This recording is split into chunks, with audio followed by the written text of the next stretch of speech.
ទាំងអស់គ្នានៅក្នុងថ្ងៃនេះខ្ញុំទិញបានត្រីប្រហើរមកកន្ទុយអូយល្អខ្លាំងមែនតើត្រីរបស់យើងណាខ្ញុំយកវាមិនចាំជាមួយនឹងសាច់ជ្រូកហើយសម្រាប់សាច់ជ្រូកវិញខ្ញុំប្រើជាមួយនឹងសាច់ជ្រូក3ជាន់ហើយខ្ញុំមានជាមួយនឹងបង្គា10គ្រាប់តោះឥឡូវហ្នឹងចាប់ផ្ដើមធ្វើជាមួយខ្ញុំទាំងអស់គ្នាដំបូងឡើយខ្ញុំចាប់ផ្ដើមលាងត្រីរបស់យើងនេះឲ្យវាស្អាតសិនណា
បន្តមកទៀតខ្ញុំដាក់ខ្ទឹមសជាមួយនឹងស្លឹកខ្ទឹមចូល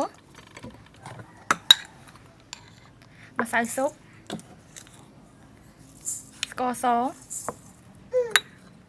អំបិលពងទា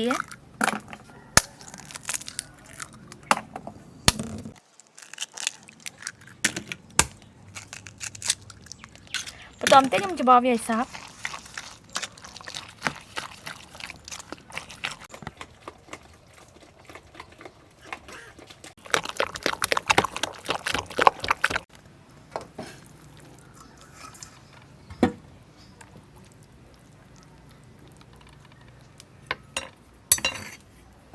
ម្ទេសទុំឥ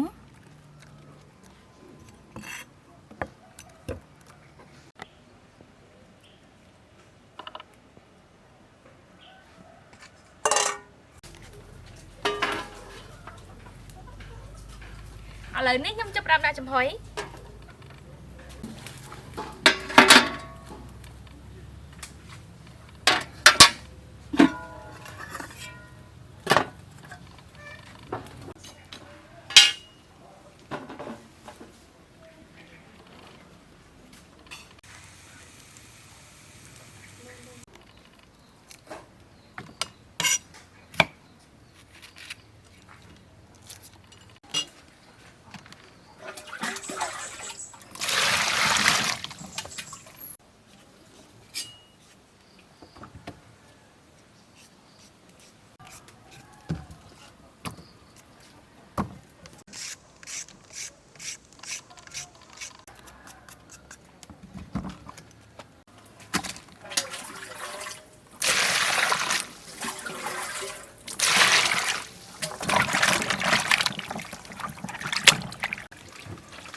Thầy bà ham chấm hôi bao giờ bạn cho ăn á, ôi làm chui làm mình tè là lời đấy nhâm lực với tranh sấn.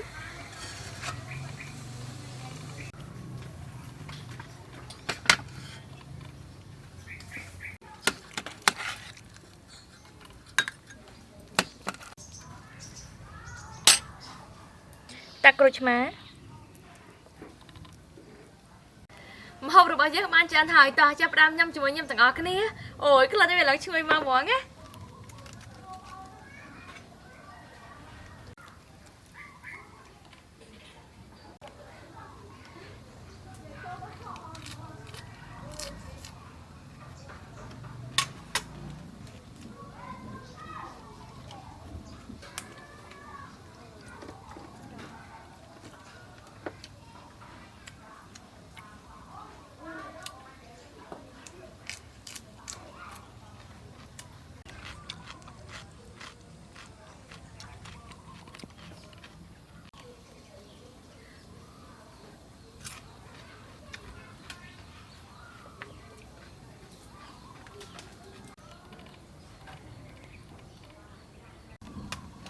រសជាតិវាឡើងឆ្ងាញ់ប្លែកហ្មងណាអរគុណច្រើនណាស់ទាំងអស់គ្នាបាយបាយ